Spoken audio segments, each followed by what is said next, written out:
266 or email talkback@sportstalksc.com. Now, here are your hosts for Sports Talk, Phil Kornbluth, Kevin McCrary, and Tom Hayes.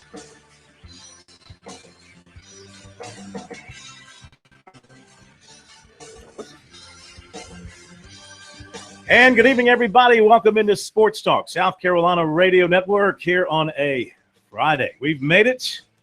We've made it to another weekend of football, high school, college, and the NFL. Actually, it began yesterday with the NFL last night. Boy, what a ball game between the Cincinnati and Memphis. Somebody should alert those two teams that it is okay to play defense. It's all right to stop the other team occasionally and maybe force a punt. But that was an offensive show. I would advise anybody, especially in our listening area, who's in need of a quarterback, if Hayden Moore from Cincinnati decides he wants to transfer after this season, send him a welcome card. This guy can sling it. He's only a freshman there at Cincinnati. He's the backup quarterback. But when the starter took a horrible hit, he stepped in and just had a phenomenal game. That was a very from a television standpoint, it was a very interesting game to watch, to see those two teams just go up and down the field against one another. K-Mac, I think we're going to have the same kind of offensive explosion at Williams-Brice tomorrow. Not. Well, yeah. UCF has not moved the ball up and down the field on anybody. They have scored more than 15 points in a game. That juggernaut Gamecock offense has? That juggernaut Gamecock offense has not scored a ton of points, but they have scored more than UCF. They've managed to outscore UCF. They're playing at home. I don't think there's going to be a big crowd. It's probably going to be somewhat of a yawner, but I do think it's going to be Why wouldn't there be a big crowd? Why? Listen, you only get here we go. X number of chances to go to your team's home games. I know 7-8 days a year total. Yeah. And you're going to blow one off simply because they're 1-2? Yeah, that's what a lot of people do. A noon kickoff, 1-2 against an 0-3 UCF team. That's not the best fan support certainly, in America, and by the time they hit halftime, there will be more people out at the Springs Brooks Plaza taking pictures with the George Rogers statue. I read in the stadium somewhere on the internet that USC has the best fan support in America. I think I saw that on the internet. So, got to be true then if it's on the internet. If they're not packing it, if it ain't rocking tomorrow, if it ain't swaying, then they shouldn't be playing tomorrow at Williams-Brice. Anyway, glad you're with us here on Sports Talk. 800-956-7266 will give you a chance to opine early in the program. Open Mind Friday. Tell us what you think the Gamecocks are going to do.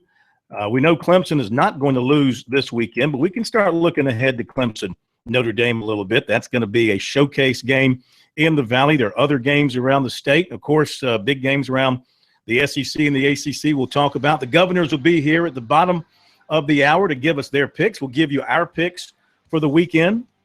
Lee Sterling will be along with his Sterling picks. David Shelton will talk high school football with us as well. So we have got a lot to do tonight here on this Friday edition of Sports Talk. Monty Dutton as well, the full Monty on NASCAR. Carl Edwards has won the pole at New Hampshire. We'll get things rolling in a moment.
Sports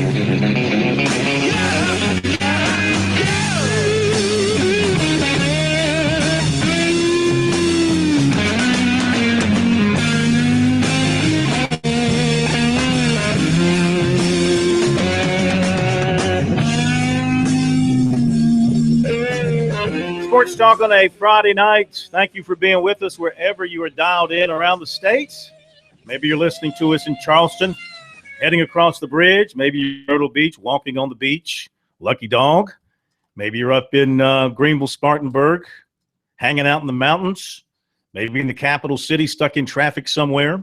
Wherever you are, we appreciate you being with us here on Sports Talk, 800-956-7266. Our email talkback at sportstalksc.com and on Twitter at sportstalksc. That's how you can reach us tonight. We got time for your phone calls to talk about the games this weekend or anything else that's come up this week that you haven't had a chance to talk to. Maybe you're headed out to a high school game tonight.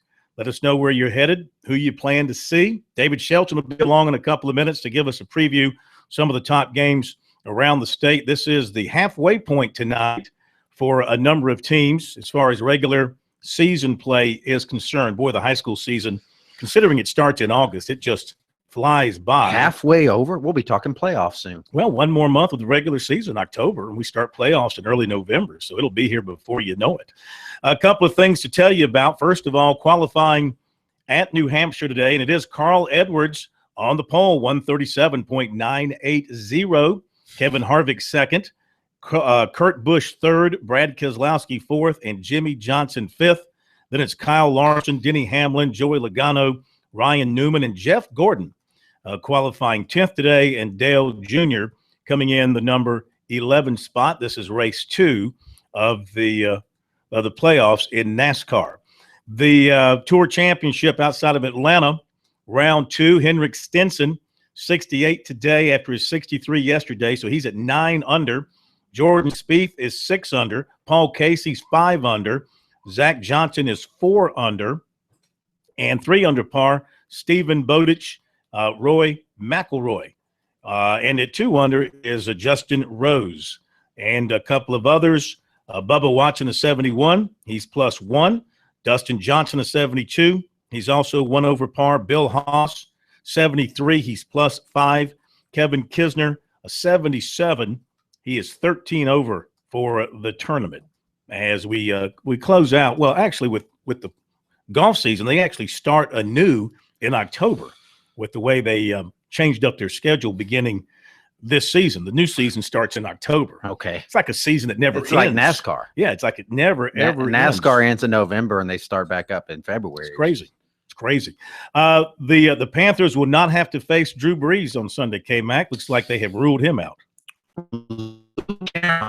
Yes, he's still in the league. There's going to be 2 McCowns starting in the NFL on Sunday. One with the Browns, one with the Saints. And the Panthers 2-0, looking to go to 3-0, and that's who they'll face tomorrow or Sunday. And they won't have Luke Kuechly. It looks like he's going to miss another week. Another week, concussion. Huh? Yeah. Mm-hmm. Well, it's too bad, but you got to be safe with that.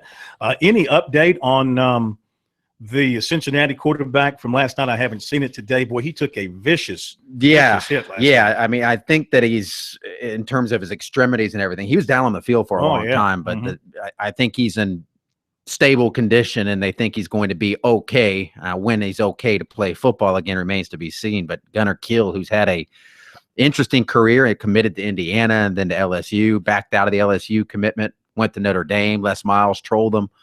Then he ended up at Cincinnati, where he's done very well for himself with Tommy Tuberville. Yes, he has. Yes, he Until has. that shot yesterday. And here's the thing that he'll be questioned about, though. Last week, he got hurt in a similar fashion. He suffered a head injury, and but they cleared him. He went through all the protocol. They cleared him totally, and he gets back out there last night. And just, when I saw the replay, I never thought it was targeting, and I never thought it was helmet to helmet. Hard tackle from, I guess it was the corner, who came in on his blind side as he was making the cut up field, and he hit him with his shoulder, and he hit him up around the helmet area. And apparently that is that doesn't fall under the category of targeting or leading with your helmet, so he was not penalized. Yeah, sometimes they'll get you if you lead with your shoulder and hit a guy above the pads. Mm-hmm. If you hit him in his shoulder area, and they're trying to crack down on those things more and more. And boy, it just seems like in the first month of the season, we've had a lot of major injuries. Is football more brutal this year than it has been, or am I just seeing but what do you do? Isolated cases. Yeah, guys are so big, fast, and strong. You just look at pictures of guys, the 2015 headshots of guys and rosters, and just go back to 2000, just in 15 years, and look at the difference in the caliber of athlete on the college level now, even on the high school level now. These guys are just they're a different breed of animal, quite frankly, than they were a decade ago. I'll just say it. I've said it before. I'll say it again. They've got to address the helmet more. I mean, I look at two things that make me believe that, besides the fact that we're seeing, bodies being laid out on the field. I hate to see that. But number one, look around practices today in college football, and probably the NFL too. They've got this padding they put over the helmets that they use in practice to protect against concussion and head injuries and the like. So my thinking is, well, if it's good enough and wise enough to use it in practice, why wouldn't you use it in a game? And then my second thought goes to NASCAR and the soft wall technology. NASCAR was smart enough to realize that cars going 180 miles an hour, 200 miles an hour, hitting a solid brick wall is deadly. And they did something about it. Well, football officials should realize that human beings running 20, 25 miles an hour, however fast they're running, with their weight and colliding head first can be very dangerous. And they've done a lot to protect from the shoulders on down. I mean, they've made the shoulder pads better. They've made more body armor for the players to wear. And look, I understand, limbs are going to be broken, ligaments are going to be torn. There's no way to prevent that, but I still believe you can do more with the helmet to soften that impact. Now, I've had coaches tell me that putting a softer surface over the helmet would not work, because then the helmets would stick when they collide. They're slick now, so when they collide, they slide off. And they tell me that distributes the impact. And if you have soft covering on the helmets would stick, and the impact would be centralized and would be worse. I don't know. I'm not an engineer, but it just seems to me that if you have a softer shell on, stabilized inside, softer on the outside, and going in down to the neck area, even with more protection from head injuries, maybe for the concussions. Well, and I the think guys that's got to be line. first and foremost. But, a lot of the injuries, that wouldn't have helped Mike Williams. That wouldn't have helped. Well, if they had Connor Mitch, if they had done something pad wise along the neck area, possibly. He hit a goalpost. I mean, with this, at the end of the day, there's going to be some injuries that can't be helped. I think about how many. We see the. But shouldn't you do everything you can to prevent, especially if we want to keep this sport as our favorite sport, which it is, and you don't want to see Congress step in at some point in time like they did, years ago, and say, "Hey, wait a minute, this is too dangerous. We're injuring people. We're leaving people maimed for life, you've got to be able to police your own business." And I think they still have to do more from that standpoint. I think also, like in the NFL, I think one of the big things in the NFL about concussions is they don't make the players wear mouthpieces. The mouthpiece is a key piece of equipment to help prevent concussions. Mm-hmm. They require it in every level of football except the NFL. Why you wouldn't wear a mouthpiece in the NFL is beyond me. Yeah. I think most of them do, don't they? Some of them don't. They just don't find it cool, or it affects their breathing, whatever the case may be. Oof, but I've read studies about the mouthpiece absorbs the shock to the head and really helps to some degree. Even with the mouthpiece, you can get concussions. I still think there's got to be, with all the work being done and all the smart people out there, all the scientists and the engineers looking at this stuff, you would think they would come up with a better helmet on the outside. I think they have a pretty good one. They've come a long way. Those hard shells, man. I mean, those are cement hard shells. They must be better than the leather helmets that they were using, or they would still be using the leather helmets. I mean, they made the adjustments for a reason. Well, I mean, people will tell you back in those days you didn't have the concussions because you had them. Nobody. You were tackling with your head up. They didn't diagnose them. Those guys were getting banged. Is that what that headache was? Those guys had all the time. We'll be right back.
Back we are, Sports Talk, 800-956-7266.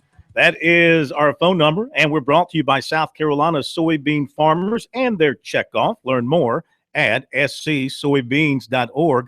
Pork powered by soy. Now, South Carolina, Central Florida, coming up tomorrow, noon in Columbia. Also around the state tomorrow, you've got VMI at Furman. See if Furman can build on its win over Central Florida, Southern Conference opener for the Paladins. Citadel and Charleston Southern. Coach Mike Houston with us last night. That should be a heck of a game at Johnson Haygood Stadium. Gardner-Webb plays at Wofford tomorrow. And it is Bryant at Coastal Carolina. I think this is Bear Bryant, school named after Bear Bryant. Bryant University at Coastal Carolina. So look out for the ghost of the bear.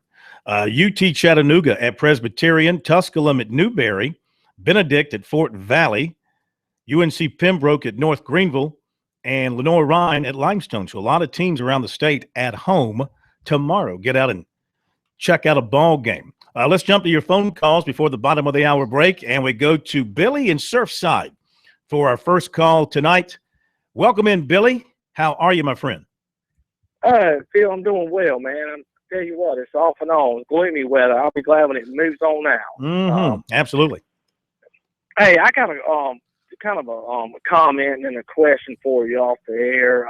First of all, can South Carolina feel, or I'll say this first, for now, get you the comment on it because you're the recruiting. You're recruiting guru with a lot of people in the PD refer to you. That's right. They refer to you as recruiting guru, Phil. Among other things, but that's fine. That's one of the kind of things he's referred to as. Phil, I understand this line here, which is Central Florida favored by 14. Central Florida says South Carolina. South Carolina's favored by 14. Yeah, that's correct. I'm sorry. South Carolina by 14. And since Florida, since the spring game, O'Leary has got 9 starters out. That includes the player that was just dismissed on the offense. I don't know how many programs in America could withstand that. Does that kind of tell you where South Carolina's program is, or where the national pundits? And I understand Vegas Insider has the money. You know, it's all about where the money's at, and that's where they set the line. But 14 in Central Florida, literally, now Central Florida has a fantastic defensive line and backers. Does that kind of tell you where the South Carolina program is as we speak now? Yeah, I think it tells you, what some of the national pundits think about South Carolina, especially after the drubbing they had last week. And, you're not going to be a heavy favorite over most anybody on the FBS level coming off the kind of performance they had at Georgia. Back in a moment.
Well, the Pope might be visiting New York City, but here on Sports Talk, we have the pontiffs of the pigskin to join us here on the program as it's time for the football filibuster tonight with former governors David Beasley and Jim Hodges. Good to have the two of them with us once again here on Sports Talk. It's a very competitive start to the football season.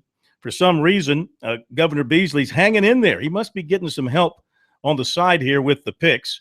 4-6 last week, and it's a very commendable 15-15 start for Governor Beasley. Governor Hodges 5-5 last week.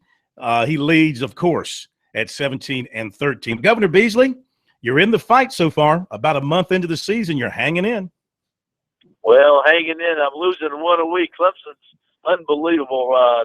That big touchdown run back toward the end of the game knocked me out, but maybe this week will be a little bit better week. Jim needs to have a weak team somewhere there. Well, Governor Hodges has been in Colorado. I'm assuming he's skiing. Are you skiing already in Colorado? No, it's 80, believe it or not, 80 degrees and sunny out here. I'm in Colorado Springs. So yeah. It's beautiful weather compared to Columbia. I'm proud of you, Corn. You made a skiing joke instead like of another Colorado joke that I figured you're going to go with. I was I'm not going to mention Kobe. A Rocky Mountain High out there. Yeah. He was skiing. Yeah. Well, you know what, Governor Beasley, maybe the thin air will affect his thinking, and you can take advantage. I'm looking ready to break action again here. Well, we have got a slate of 10. It gets tougher as the season goes on as we get better games to pick, though we got a couple in here that are pretty big margins. We'll see what you guys think. Let's get at it. Governor Beasley, because you trail, we'll let you lead off with your picks, and we'll begin out west. A terrific matchup, UCLA at Arizona. The home team is getting 3 points. Governor Beasley. I think Rich Rodriguez has got the offense getting to going with that 3-point at home field advantage. I'm going to go with Arizona. Governor Hodges, do you believe in Rich Rod? I think Rich Rod's a great coach, but I think I'm going to take UCLA. They look pretty strong on both sides of the ball. Even though they suffered a big injury last week and lost a key player. Virginia Tech at East Carolina, the Pirates at home. Governor Beasley, they're getting 9.5. That's a lot of points. And they won their last, They won 4 in a row against the ACC. So I'll try East Carolina. East Carolina at home. Governor Hodges.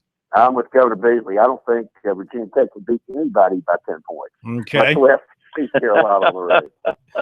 And that used to be an easy pick, but not anymore. How about Georgia Tech at Duke? Both disappointing losers last week.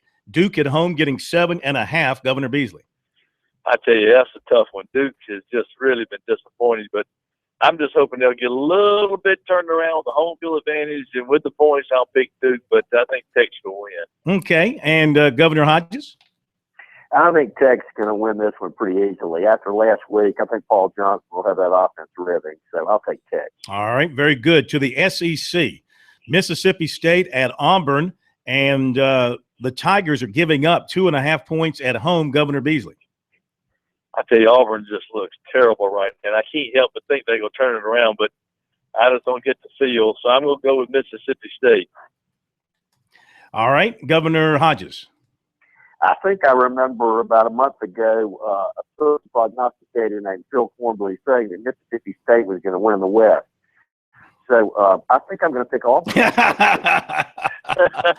I stand by my words. The West is pretty much wide open still. I stand by my words. We'll see what Dak Prescott can do against this reeling Auburn defense and the great Will Muschamp. Missouri at Kentucky. Kentucky disappointing loser at home last week. Missouri's been pretty slack all season long so far. Wildcats favored by 3. Governor Beasley. Oh, this is going to be another one. I think it's going to be tight. I'm going to take the points and go with Missouri. You want Missouri getting the 3? I'm going to give it a shot. You got him. Governor Hodges. I'm with David on that. Missouri seems to always do just enough to win, and they were a little bit like this last year early in the season. I think Missouri will win this. Okay, Governor Hodges, you shall lead us now, as you did for several years in our state. We go to Vanderbilt at Ole Miss and that new Heisman Trophy contender, Chad Kelly. coming off a phenomenal performance. That's right. Dabo Swinney recruited not one but two Heisman Trophy contenders in Deshaun Watson and Chad Kelly. And Ole Miss at home favored by 24.5. What do you think? Yeah, that Ole Miss looked really good against Alabama. I think I'm going to take Ole Miss. That's a lot of points, but I still think they're going to win it pretty big at home. It is Vanderbilt they're playing, and they look like good old Vanderbilt of your father's Vanderbilt. Governor Beasley. Oh boy, that's a lot of points. But I'm with Jim. I think Ole Miss home advantage. They're strong as rent. Dandy. I don't see them putting it together to make that margin. You got them. Texas A&M and Arkansas. And Arkansas is at home, going to get 7 points here, Governor Hodges. I don't think Brett wants to fight the Texas A&M coach, right? After last week. He's one of the few he doesn't want to fight, at least not yet. Well, Arkansas is not showing much fight so far this year. I think I'm going to take A&M even with the 7 points. Okay. Governor Beasley, what do you say, sir? I'm with Jim on that one, too. I don't think Arkansas can score enough points to even with the 7 points. So, Texas A&M. Down in the swamp where they've got some players suspended. They got a new quarterback, a young quarterback going to start against Tennessee. Gators getting a point at home, Governor Hodges.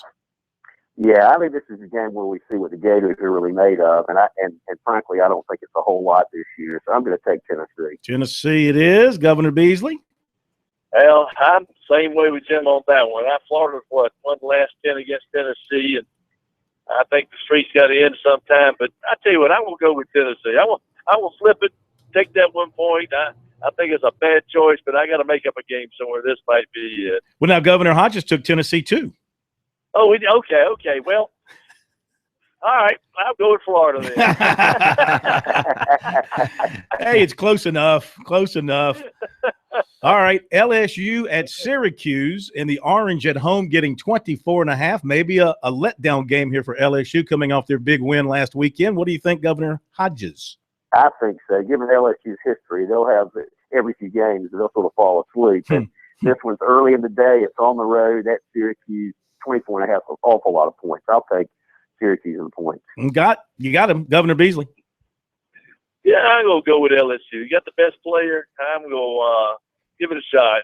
That home field advantage probably will make that 24.5 very, very attractive. But LSU. Yeah, that turf in the Carrier Dome is going to make Fournette faster than he already is. That was some performance he put on last week. And that brings us to Central Florida at USC. The Gamecocks favored by 15. Governor Hodges.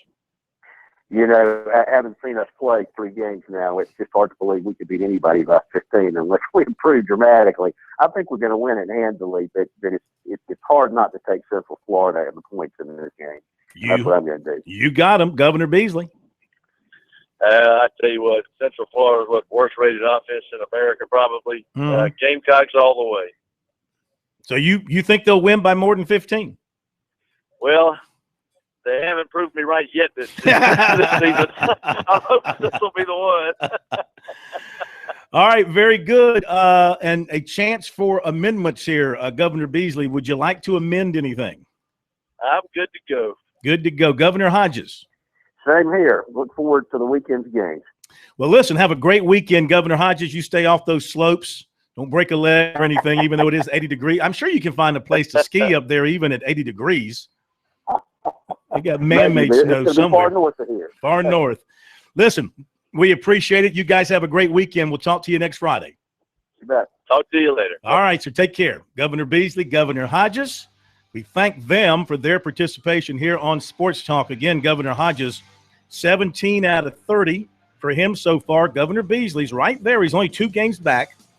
He's 50, 15, and 15 through the first 30 picks. We'll see how they do this weekend. We've got our professional coming up, Lee Sterling. Sterling Picks up next here on Sports Talk.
Put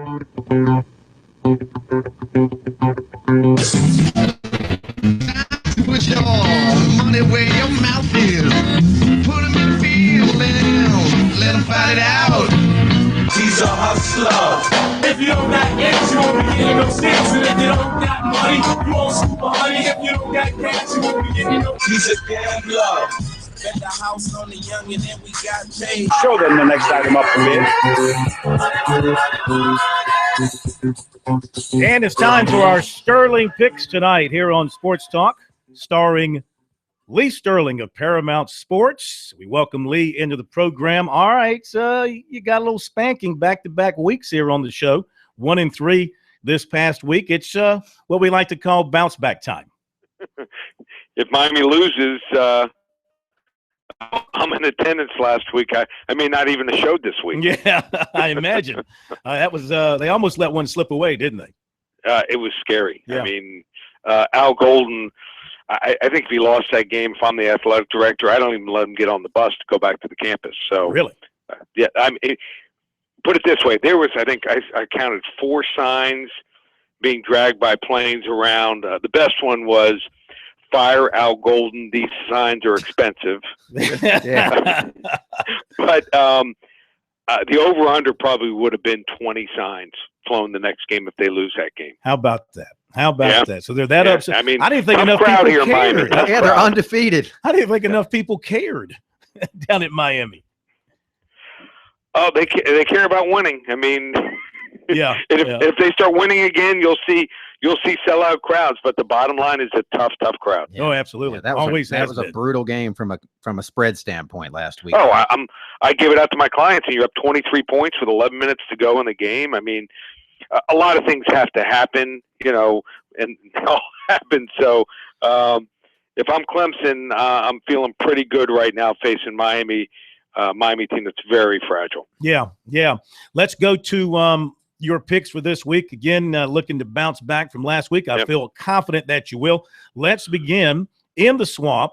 The Gators laying 1 against Tennessee. Now, I have different lines. I guess maybe the lines have shifted since I wrote down some lines earlier in the week. Has this line shifted to Florida being the favorite? Florida was originally the favorite, and now they're the 1-point underdog. And the reason for that is the suspensions. I mean, you get suspensions of a backup quarterback, and so if something happens with their starter, that could be a problem, and one of their key guys in the secondary. So that's the reason the line moved so much. And I don't think it's going to matter here. And the reason I say that is I think you've got a Tennessee team that they're on the cusp of doing something special. They really don't have any weaknesses, just haven't won a signature game. And I think they're facing a Florida team, they're just not able to move the ball in offense. Number 78th rated offense. Their defense is fine. Number 11 in the land. Kentucky would have caught a couple balls. That game was there for Kentucky. Wide receivers for Tennessee are much better than Kentucky's receivers. And I think you might see a trick play here from Tennessee. I think Tennessee's going to finally break through, win in the Swamp 20-17. All right. What about and I see I'm reading your note wrong, so I see what you mean by where the favorite is on your sheet. Texas A&M favored by 7 against Arkansas. Yeah, and Arkansas is a very fragile team right now. This is a team that lost 2 games they probably should have won. They thought they were going to be sitting at 3-0. And after the first game, they looked great. But now they've lost another receiver. They lost 3 starting receivers since the start of the year. It's going to take them a few games to get some of those guys back. They already lost Jonathan Williams. And they're going to face a defense in A&M that's much improved under John Chavis. Used to watch these A&M defenses, and once or twice a game you'd see receivers just be out in the open by 10 or 15 yards. They would have too many busts in coverage. You're not seeing that now. They've also got the nation's sack leader, Myles Garrett. They could jump 50 spots in the defensive ratings here, and A&M is running the ball, and that's important when you want to control the game. They're plus 178 rushing yards in all 3 games. I think Arkansas is a fade team right now. I like A&M 45-27. Very quickly, let's jump to South Carolina, Central Florida. Gamecocks favored by 14 at home. Yeah, Central Florida only 1 TD against Furman. South Central Florida is devoid of talent, playmakers, leadership. Holman, their quarterback's out. Their running back, Stanback, got kicked off the team. I like South Carolina, big 31-10. All right, your game of the week, Auburn and Mississippi State. Yeah, big game here. If you want to get this game, be one of the first 10 callers. 800-400-9741. You'll get Auburn, Mississippi State. We're on a roll. If you'd like to get in on any of our packages, go to the website, ParamountSports.com. Use coupon code SAVE50 to save $50 on any of our monthly or season packages. So save 50 at ParamountSports.com or 800-400-9741. Hope you have a great weekend. Hope things fall your way, and we look forward to talking to you next week. Lee Sterling from Paramount Sports, our Sterling picks right here every week on Sports Talk. Recruiting coming up in a moment.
All right, thanks again to Lee Sterling for being with us here on Sports Talk. Let's get into recruiting.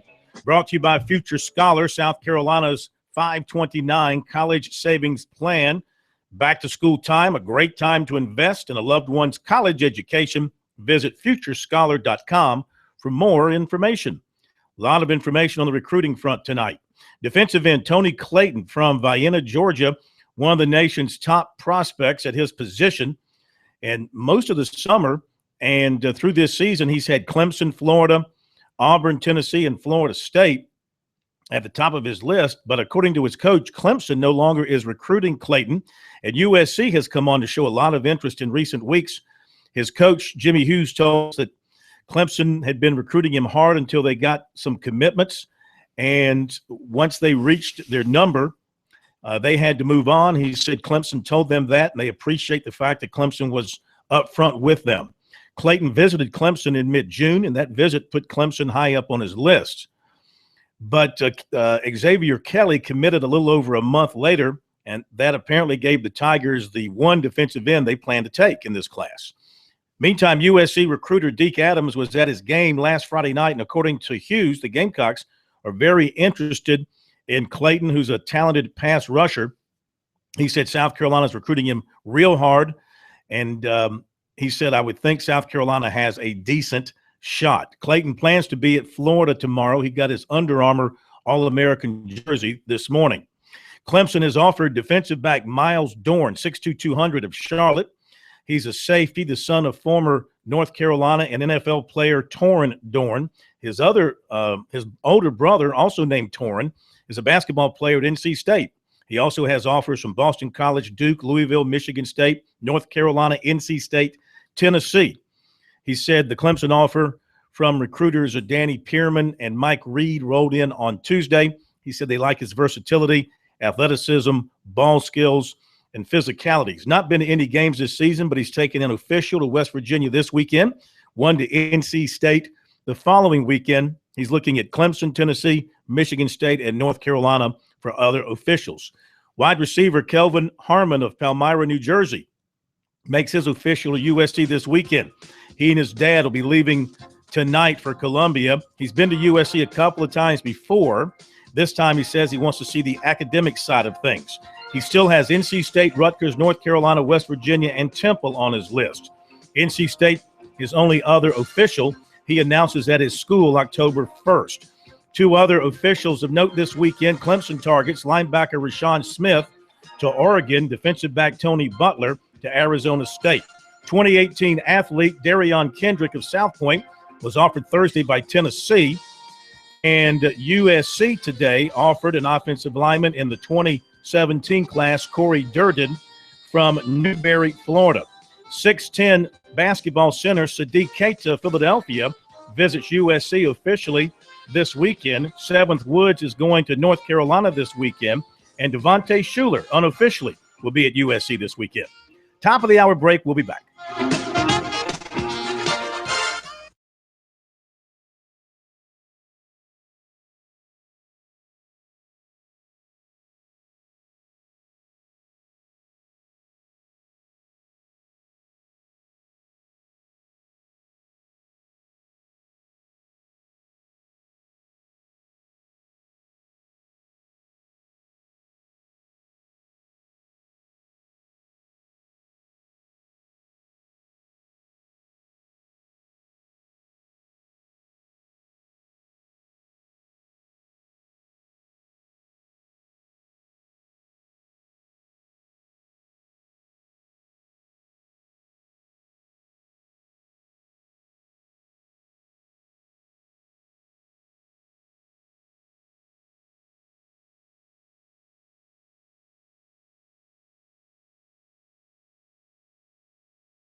Live from Columbia, this is Sports Talk on the South Carolina Radio Network. Be a part of tonight's show. Call us at 800-956-7266 or email talkback@sportstalksc.com. Now, here are your hosts for Sports Talk, Phil Kornbluth, Kevin McCrary, and Tom Hayes. And Mike Morgan with our Braves Report, brought to you by Founders Federal Credit Union and by Elite Roofing and Restoration. As we welcome Mike into Sports Talk, the Braves down in Miami tonight to play another series. And, hey, it could be a historic night in Miami because the Marlins pitcher is going for a record tonight, and my guess is he's probably going to get it.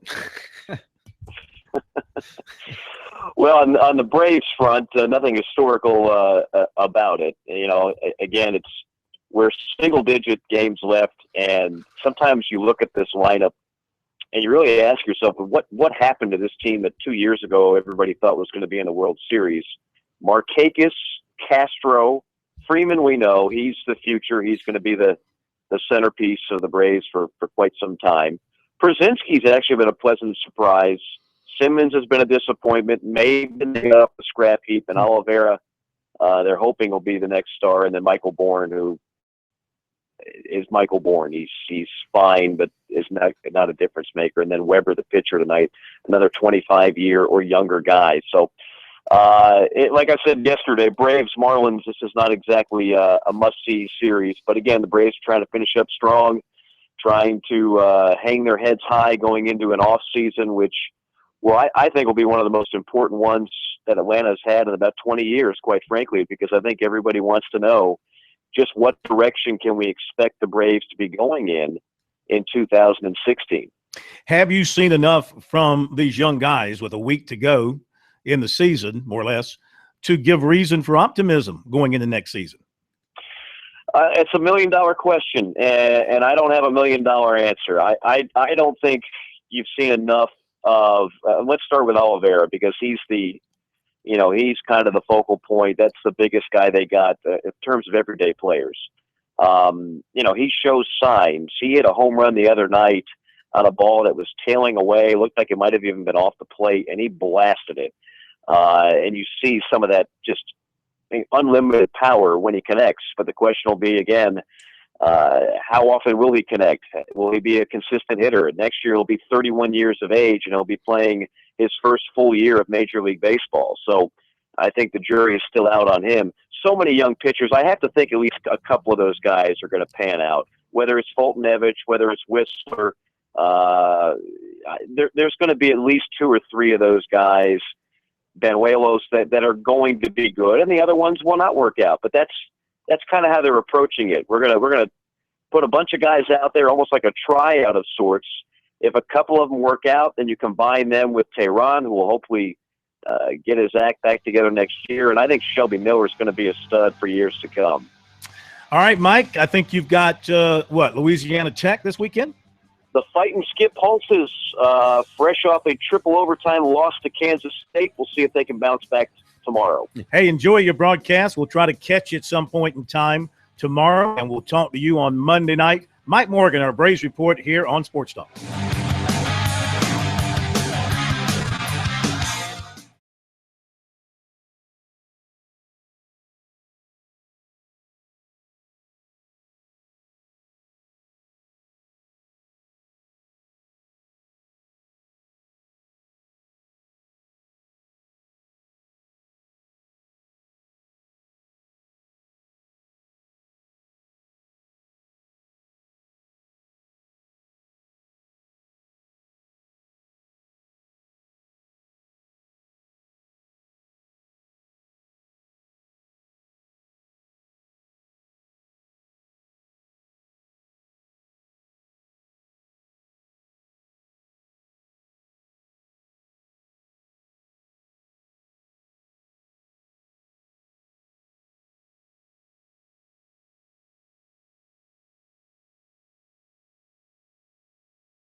right, we got some time and room for some calls. If you'd like to chime in on the program tonight, 800-956-7266.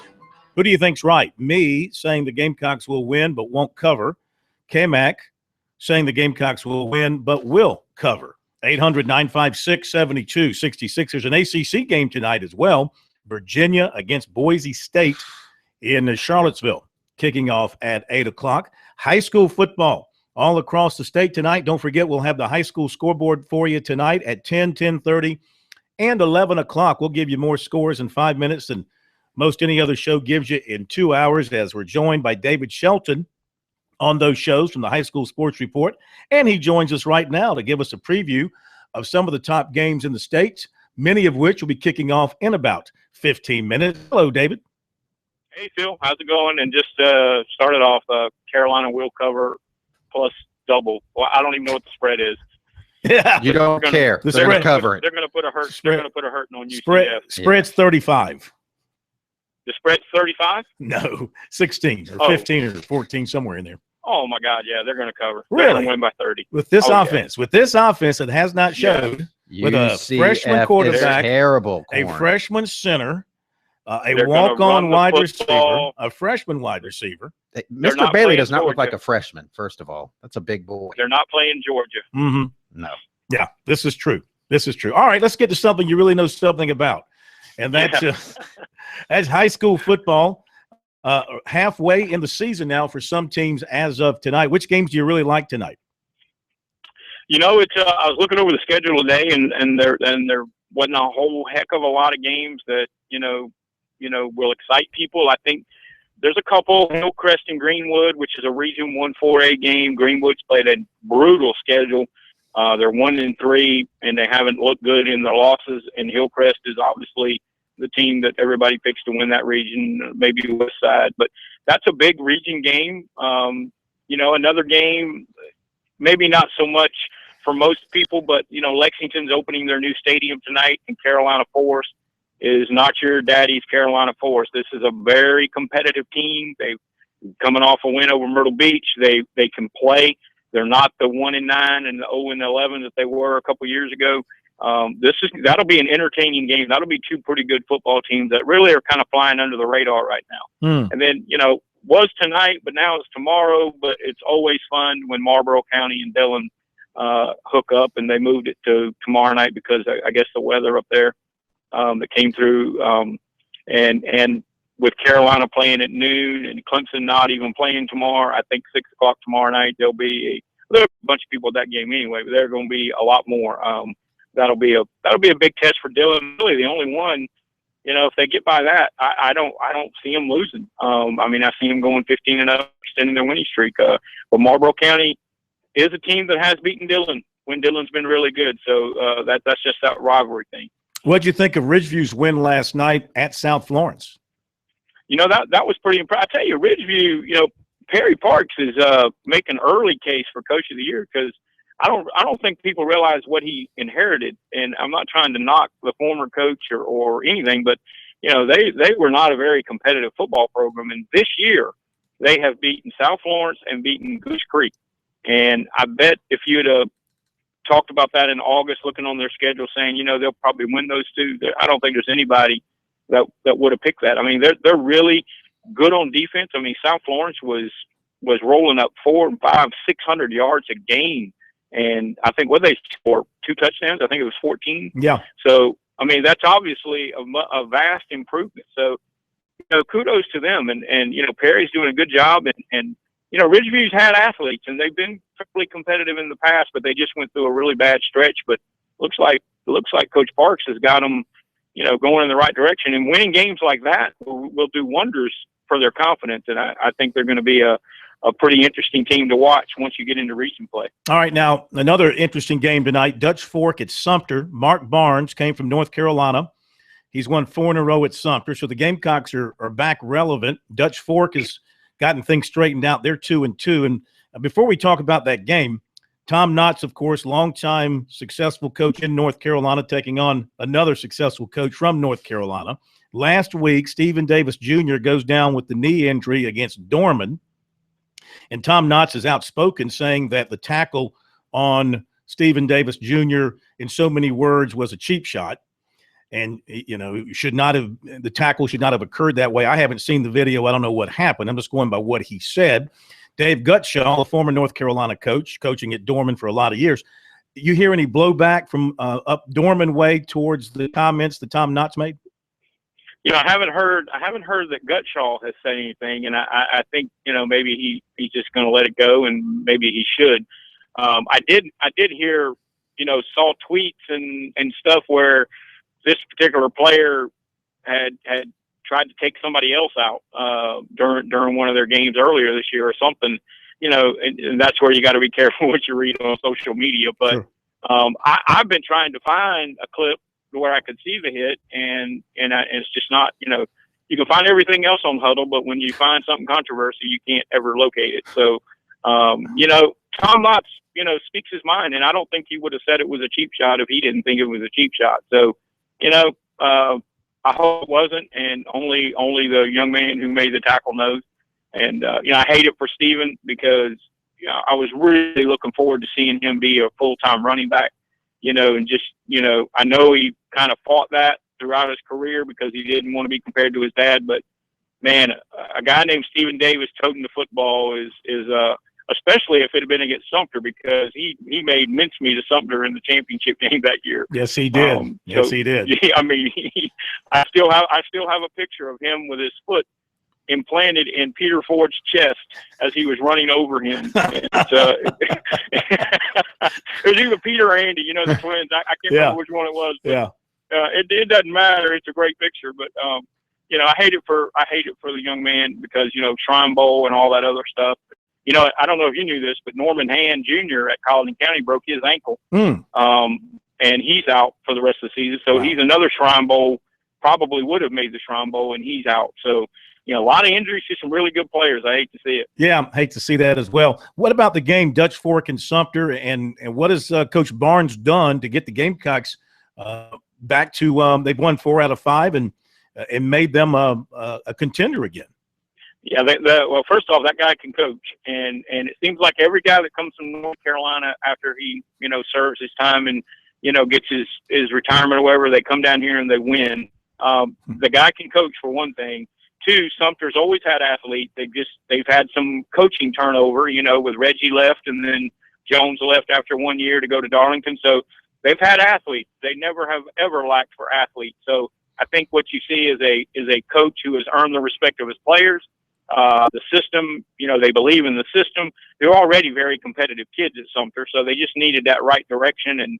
And Coach Barnes is obviously the one that brought it. And, somebody was picking, some of these sports writers, we all get on Twitter and we start picking regions and stuff. And, everybody's picking South Florence and who's the other team over in that region? I can't remember who it was, but Conway. And I was like, you know what? Don't sleep on Sumter because they're only going to get better. If they stay healthy, they can run the football and they play really good defense. They're going to be a factor if they can stay healthy. All right, one more game to talk about here in the Midlands. This looks like a good one. Airport and AC Flora. Airport's unbeaten. Yeah, that's one of the surprise unbeatens. And AC Flora is not unbeaten, but they're pretty darn good. This is probably the best team. I don't want to knock anybody else, and I don't have the schedule right in front of me. It might be the best team Airport's played to date. So really good test for them, and it's one of those games where, if you lose, it doesn't end your season, but you learn things about yourself. But if you win, now you're really going into your region play undefeated, and probably they're the favorite to win that region. So should be an interesting game there. I had forgot about that one that you just mentioned, but that one could be very interesting to find out how that ends up. It's my job to keep you on your toes, David. Thanks to David Shelton from the High School Sports Report, also from the Charleston Post and Courier. And David will be back with us throughout the evening, 10, 10:30, and 11, with the high school football scoreboard. 5 minutes of fast-paced scores all across the state.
right, thanks again to David Shelton for being with us tonight. Let's tell you our picks for this week's games, our Sports Talk Pick'em Challenge panel, consisting of yours truly, K-Mac, Professor, the Steak Man, Matt the Newsman, and Kev Cohen from our Columbia affiliate, The Point Radio, 1470 AM, 95.9 FM. And Kev Cohen has surged into the lead after a 7-3 week last week. We cannot have a newbie come in here and sweep honors, but it's a long season. This is not a sprint. This is a marathon, as we all know, as a multi-time former champion. This I realize. So this week we have Kev Cohen. He's 20 up and 10 down after 7-3 last week. He's in first. In second, we have Pro. We have Steak Man, and we have Matt the Newsman, 17 and 13. I will be next after a 4-6 week at 16 and 14, and still located in the basement, deep in the basement, where light barely gets to him. After a 5-5 week, 15 and 15 overall. You're in David Beasley territory. Just hovering around 500, right around the Mendoza line. But I like to build momentum. You don't want to peak too soon in this. This is true. It's very important that you build towards the end. This is true. Here we go. This week, Arizona UCLA split decision here. I've got Arizona, so does Pro, so does Steak Man. The rest took UCLA. East Carolina, Virginia Tech, another split decision. I've got the Pirates, as does Pro, as does Matt the Newsman. The rest going down with the Hokies. Duke and Georgia Tech. I took Duke. Steak Man took Duke. The rest took Georgia Tech. Auburn, Mississippi State, split decision. Pro and K-Mac and Steak Man took Auburn. The rest of us took Bullies. Of course, you took Mississippi State. Of course. Picked them to win the SEC. Of course. Missouri and Kentucky. And only me and Pro took Kentucky. Ole Miss, the only one to take Vanderbilt was Kev Cohen. He likes the points, even on the road. Everybody else took Ole Miss. A&M and Arkansas. We all took A&M except for K-Mac. Explain yourself. Why not? Okay, very good. What do I need to explain? We all took against the spread. We all took Tennessee except for Gator Boy Kev Cohen. Secretly, he is Gator Boy. Yeah, he's not going to pick against the Gators, no matter what. LSU and Syracuse. K-Mac took the orange. I knew you were a closet Clemson fan. Took the orange. Matt the Newsman took the orange. The rest of us took LSU. Yeah, I mean Syracuse. It's more of a citrus thing for me. Yeah. Hey, they're down on their luck. LSU, they're too good. Yeah, they're coming off a big win at home. They're going into the Dome. Central Florida and the Gamecocks. Pro takes the Gamecocks. K-Mac takes the Gamecocks. Graham takes the Cocks. Kev Cohen, secret Gamecock fan, he takes the Cocks. Only me and Matt the Newsman take the Knights and the points. I like those 15. It's going to be a white knight after that pick. Back in a moment.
right, back with you, Sports Talk, South Carolina Radio Network. On a Friday night, it is time to talk NASCAR.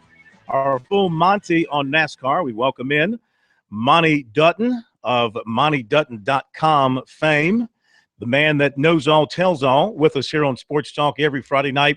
During the NASCAR season, we go to race 2 of the playoffs up in New Hampshire. Beautiful time to be in New Hampshire in the fall. Monty, good to have you with us once again. What about this racetrack in New Hampshire this time of the year? I'm sure the drivers love it and the fans love it as well. I sort of enjoyed visiting New Hampshire even more than I like the track. There's nothing in New Hampshire that's exactly what you call urban, and Loudon is a nice pastoral little sleepy town with a noisy racetrack. And it's always nice when you're up there to try to go a day early and drive up to Maine and have some lobster, or drive across Vermont or whatever. One time, Dan Zacharias of Ford and I were going to see the Montreal Expos play. So we were going to drive up to Montreal, and we discovered that the game had been moved to Puerto Rico. So we went to see the Pawtucket Red Sox play and went down to Newport and spent the day. Not a wise move on your part. What is it about this New Hampshire track that is attractive, in your opinion? Well, it's similar to Phoenix in that it's a flat mile. Phoenix is not shaped in an oval. So as a practical matter, New Hampshire is sort of like Martinsville, twice as large, and it's flat, and it's the place where Adam Petty and Kenny Irwin were killed, because the fact that it's flat back in the it should have been warning, because Dale Earnhardt died the following year, but in 2000 they really had a problem with cars that would have their throttle stuck, and the flatness of the track and the speed that you picked up on the straightaway made it very dangerous.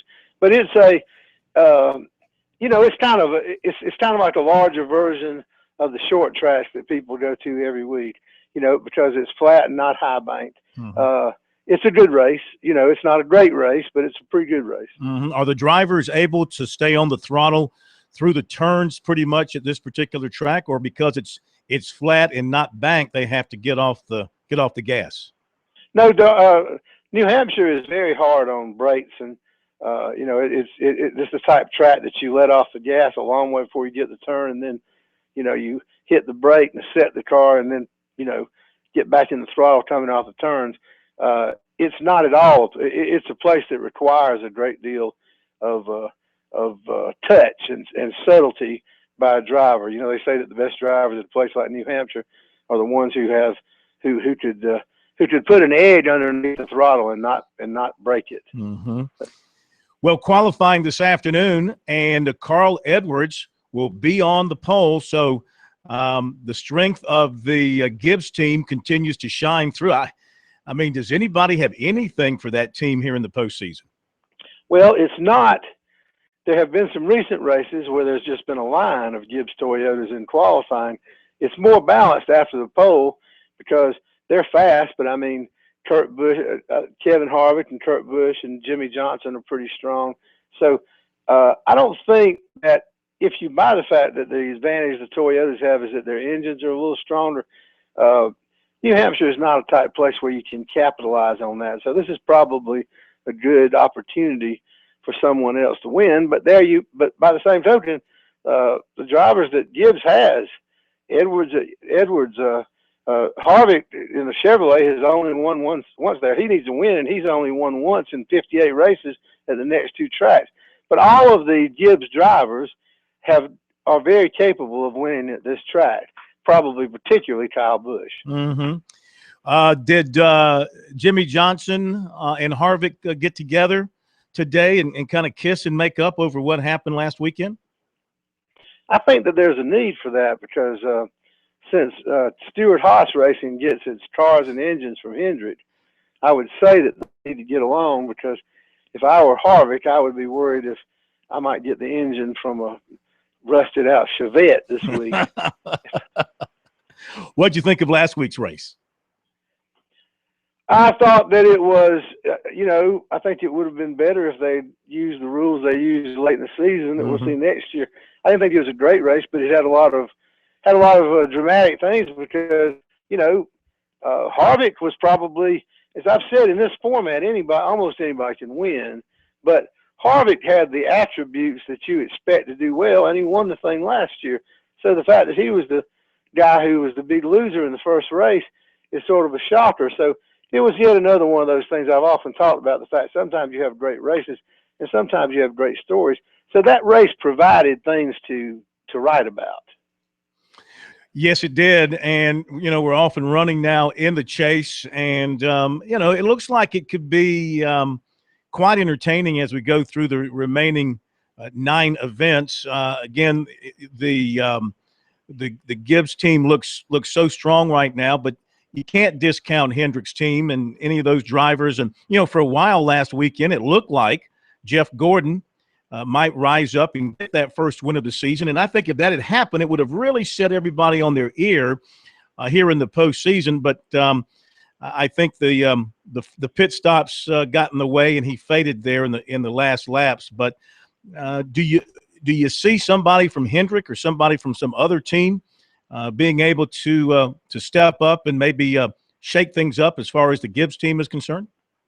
I expect Gordon could win at New Hampshire. I expect Johnson to win one of the next two races. The race at Dover that comes up following this one is where he's won 10 times and earlier this year, and he kind of rules that track. So I think there's a break. But and the random nature of this format really does mean that it doesn't matter how much you've got them stacked. 4 drivers are going to be dead even in the final race, even if Gibbs wins every darn race in the chase. So there's going to be drama, and you know it's not like a you know, their advantage. Remember the Penske cars are strong too. They've won 2 races recently. So I think that it's going to be, there's no question it's going to be exciting because there's no question that it couldn't be any other way given the format. And Jeff Gordon reaches another mark with the start. And, I mean, you know, we talked last week about how great it would be if he could get himself a win here in this his final full season. And you mentioned that you wouldn't be surprised if he wins. What did he show today in practice and qualifying? Anything to indicate that he's got enough speed to win this thing? I don't know. I think that's one of those things where he's probably relying heavily on what comes up in practice. I mean, you know, there's a lot.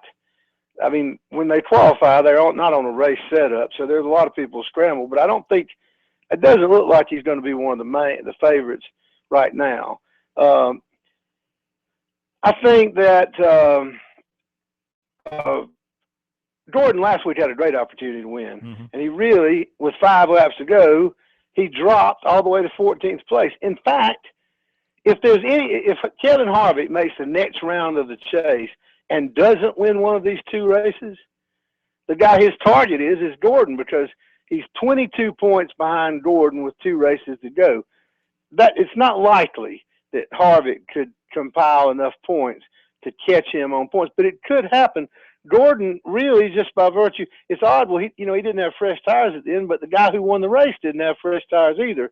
So I really think that you'd have to look at the last years of Gordon's career, and you'd say that if there's one, I don't understand why this is, but his most common weakness is falling back on restarts. I don't know why that is, and I'm not sure he could say it. He acknowledges it, but you know, he's got to get himself up front at the end of a race and be in position and then hang on. And so I don't think it's likely, but it could happen.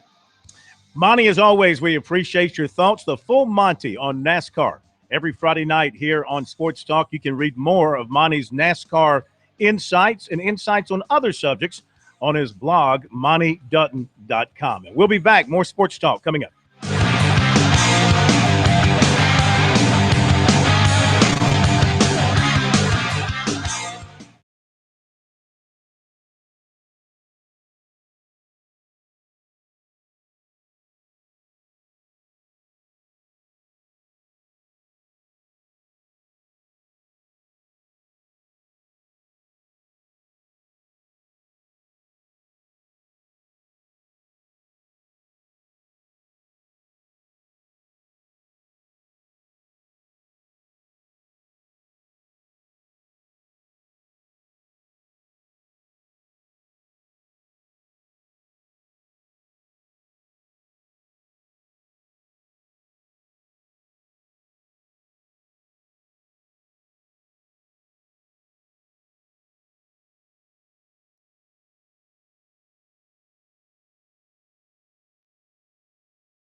Sports Talk, South Carolina Radio Network. Don't forget to join us tonight. High school scoreboards across the state at 10, 10:30, and 11 o'clock. We'll bring you all the scores as they come into us here in downtown Columbia. David Shelton with us earlier with our preview, brought to you by Farm Bureau Insurance. With new auto insurance rates from Farm Bureau, you could be saving a whole lot of money even if you've received a quote before. Rates are now more competitive than ever. Get a free quote today from your local Farm Bureau insurance agents. Let's go to Tony, who is with us from Hartsville tonight. Hi, Tony. Welcome into Sports Talk. How you doing today, tonight, sir? Hey, we're doing fine. Good to have you with us. Great. What I really want to say is that why don't they call New Hampshire for actually what it is? It's really a death trap. Yeah, it was at one time. Unfortunately. And the people who actually designed that track should be accountable. Well, it wasn't, as you heard Monty say, it wasn't, I think in both of the cases that he mentioned, it wasn't the track per se, it was the clutch of the throttle sticking in both cases. And the drivers both drove their cars directly into the wall. And because they let off the throttle, but the throttle stuck, and boom, unfortunately, it led to tragedy. And I think NASCAR has since fixed that problem. But it took those. It took those. And I know only a person can go to the right of the racetrack when they want to. And I go down to Darlington all the time when they're practicing. Mm-hmm. I go there because I only live 5 miles from Darlington Speedway. Yeah. And trust me, that's a great place to be, buddy. Oh, no doubt about it. And it was it was a great night a couple of weeks ago for the Southern 500, no doubt. Hey, and I get free tickets every year. You're a lucky guy. I get 4 tickets. And guess where I get them from? David Pearson. Okay, straight on there. I get them from the Miller Brewing Company. Well, there you go. Where do you sit? Hey, wherever I want. Okay. You sit front stretch or back stretch? Right when I walk in the gate, I go to gate 3. So I'm there. And exactly where is gate 3? Right after gate 2 and before gate 4. It's off Highway 151. You pull in, you park, and you just go right past the museum, and you just go up the steps. Yeah. And then they hand you the earplugs, and you stand there at the fence. Yeah, you're on the back stretch. You're on the back stretch. Very nice. Very nice. Yeah, I get to watch everything. And guess what? Where I live at, I watch those 18-wheelers go back and forth through my house, leaving here and going to Charlotte. I know exactly where you're talking about. Yeah, I might have parked in your front yard one time. You probably could have. You probably did.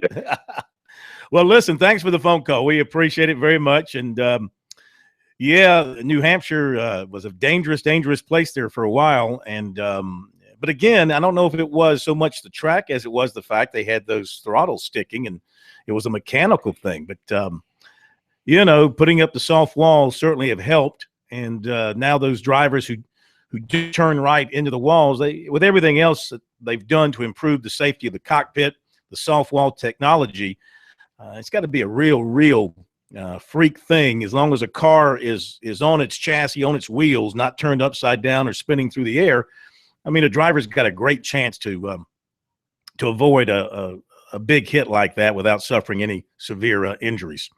All right, thank you for your phone call. We certainly appreciate it. A couple of emails to get to here to kind of wrap things up for this week. This comes to us from, who's it come to us from? Harry. A lifelong Clemson fan, I agree. The Tigers are more a work in progress than a top 10 team. However, the Tigers went on the road last Thursday night. Why did Ohio State stay at number 1? They struggled to beat an inferior team at home. The only thing Clemson can do is keep winning. The polls will work out for the Tigers in the end if they are undefeated. It's true. I like the way that the Clemson team is underestimated. The moment the hype starts, bad things seem to start happening. A lot of ifs have to happen, but at the end of the season, you could see and hear a lot of happy Tiger fans. Well, they've got a big one a week from Saturday that will have a tremendous amount of hype with Notre Dame coming to town. Notre Dame likely to win against UMass tomorrow. The key for Notre Dame is not to have anybody else get hurt, because every time they've taken the field this year, they've lost a key player. So if they come out of the game healthy, of course, Clemson will be healthy for the most part, should make for a great matchup. But I would have to like Clemson at home, knowing that Notre Dame has some key positions being manned by number 2 players on the preseason depth chart.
All right, let's see what high school scores we can get to you here. Early on this Friday night of high school football, we have Burns up on top of Boiling Springs. That's 7-3. And Northwestern has jumped out to a 21-0 lead on Fort Mill. Bless you. Excuse me. Get Zoom tight. Want to shake hands, K-Mac? Yeah. I'll pass on that. 21-0 lead for Northwestern over Fort Mill. So Northwestern out in front early. And let's see here. What else do we have? AC Flora leading in its game, 13-6. I guess that's AC Flora. Could be somebody else. Don't know for sure. Lexington and Carolina Forest are scoreless. These are all first quarter scores. Chesterfield is leading its game, 13-7. Camden leading Lakewood 7-0. Conway 13-7 over Myrtle Beach. Big game down there. Let's see here. Wilson leading West Florence 7-0. Again, I'm having to take these from various tweets. Sometimes they give us both teams, sometimes they don't. You have to kind of guess. That was not AC Flora earlier I mentioned. That was some other Falcons. Airport leads AC Flora 14-0. Big game in the Midlands. And let's see, anybody else? Swansea and Silver Bluff, 7-0 Swansea. I guess this tweeter has Swansea 7 and no score with Silver Bluff, just no numbers. I'm assuming it's 0. And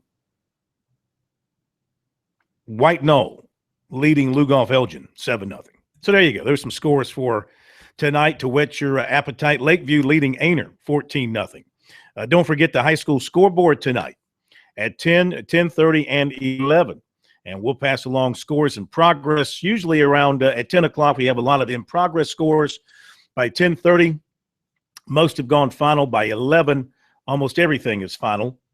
And we try to run through as many as we can get to there at 11 o'clock. So make sure you check it out on our stations around the state that will be carrying the scoreboard shows tonight. Virginia and Boise State coming up in just a few minutes in Charlottesville.